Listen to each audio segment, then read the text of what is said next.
4. Josephus and first century history. There is some fascinating background information regarding the New Testament and the destruction of Jerusalem in the historical records of Josephus. Although he is not an inspired writer, his history can be trusted as being fairly accurate. He was a Jewish priest who served in the temple and became one of the top 10 Jewish generals in the war against Rome. He was captured early in the war, and because of his prediction that Vespasian would become the emperor, he was allowed to travel with the Romans and record the history of the war. The reason his information is so valuable is because he was a Jewish eyewitness, writing for both Jewish and Roman readers, and therefore forced to be as accurate and objective as possible.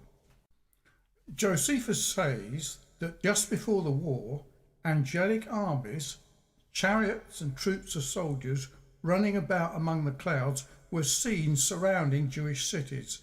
See fulfillments mentioned in Josephus below. He records the fact that people in the first century called Jerusalem the Great City, just like the book of Revelation does. Revelations 11 verse 8. He says that the 70 AD conflict with Rome was the revolution of the age. That is to say, the changing from one age to another. He talks about pools of blood and intense fires familiar to the descriptions in Revelation 14:20 and other passages. Didn't Jesus predict that these kinds of things would happen? Luke 21:11, 25 to 27. Josephus' history furnishes numerous other insights into the nature of the war and its significance for both Jews and Christians. But not only Josephus records these things, the Roman historian Tacitus and the Christian historian Eusebius both say these things happened, and the Talmud records similar things as well. Yoma Fola 39b. Some of the very best preterist statements contained in the early church father writings can be found in the Apologists Against Jews. Chilton quoted from some of them in his Paradise Restored. Eusebius highly recommended Josephus as an accurate source of information about the destruction of Jerusalem, in reference to Josephus' treatment of the destruction, and he goes so far as to declare, "All this, I say, anyone that wishes may see accurate statements in the history written by Josephus, Book 3, Chapter 5, Ecclesiastical History. Below is a list of additional fulfillments mentioned by Josephus." 5. Fulfillments mentioned in Josephus. 1. Jews of that generation were more wicked than any other before. Matthew 12:45. Compared to Sodom. Wars 5:13 to 6. 2. Jesus predicted days of vengeance, distress and wrath to come upon the Jewish people. Josephus mentions these distresses. Luke 21:20 to 24. Wars 2:10 and so on. 3. Wars and rumours of wars, false messiahs and false prophets were predicted. Matthew 24:6, 23:26. See Antiquities 20, 8:5 and so on. 4. 3 woes pronounced against Jerusalem. Revelations 8:13. Josephus mentions a prophet of doom who used these very words of woe. Wars 6:5 to 8. 5. Jerusalem was called Sodom, the great city. Revelations 11:8. Revelations 18:21 to 24. Luke 13:33 to 35. Also see Wars 5. Jerusalem had a large maritime commerce and was capital over the 10 districts of Palestine. Revelation 17:12 to 17, 18:10 to 24 and the wars. 7. Jews forewarned by signs. Luke 21:25. Wonders foreshadowed some great calamities. Wars 2:22 and so on. 8. Angelic armies were seen in the skies above the Jewish cities. Chariots and troops of wars. Matthew 24:30 to 31. 2 Thessalonians 1:7-8, Jude 14, Revelations 1:7 and Wars 6. 9. Daily sacrifices ceased in the midst of the week after 3.5 years. Daniel 9:27, Wars 6, 2-1. See also Winston's footnote on this. 10. 3 armed factions fought against each other inside Jerusalem. Eleazar, John, Simon, which weakened them and made it easy for the Romans to conquer them. Revelation 16:9, Wars 5. 11. The Jews fought each other and did more damage against themselves than the Romans did. Ezekiel 38:21. See also Wars 2 and so on. 12.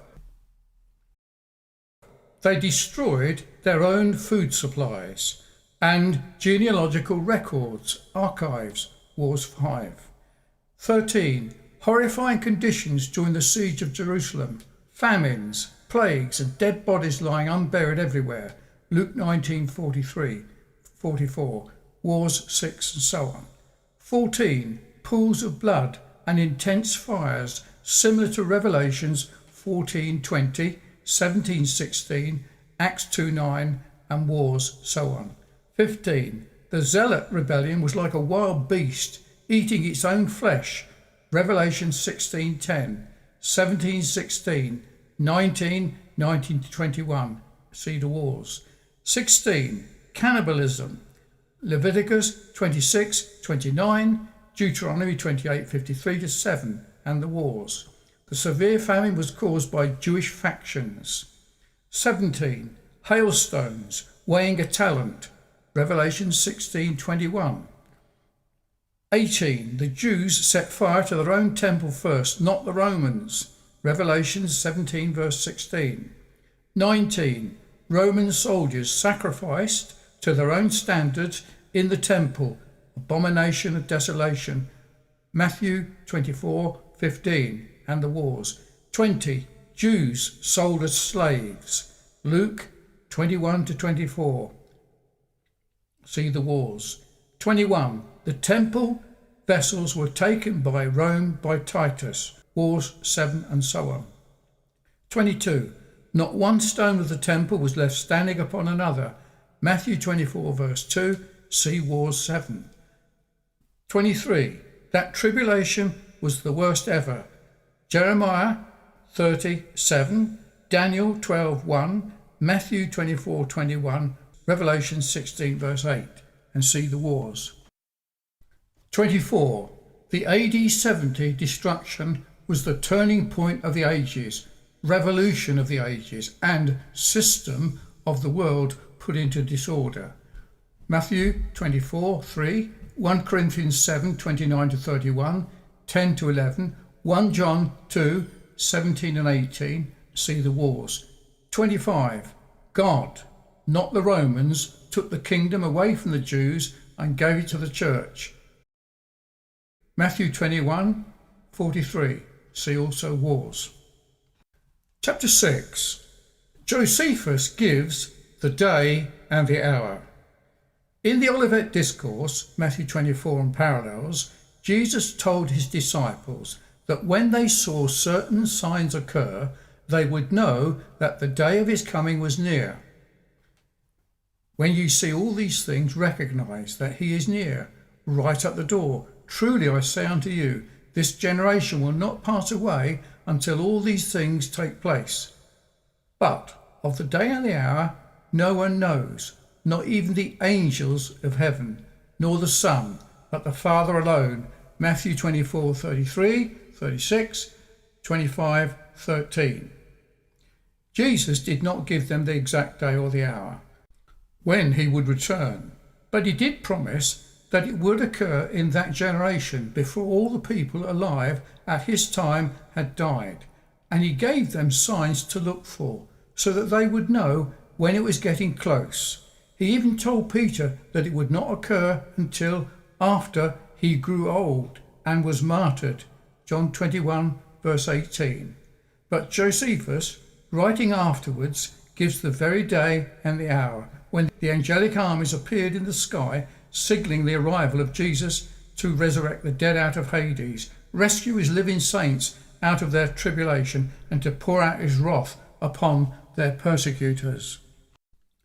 A few days after that feast, Passover, April 66, on the 21st day of the month, Artemius year, a certain prodigious and incredible phenomenon appeared.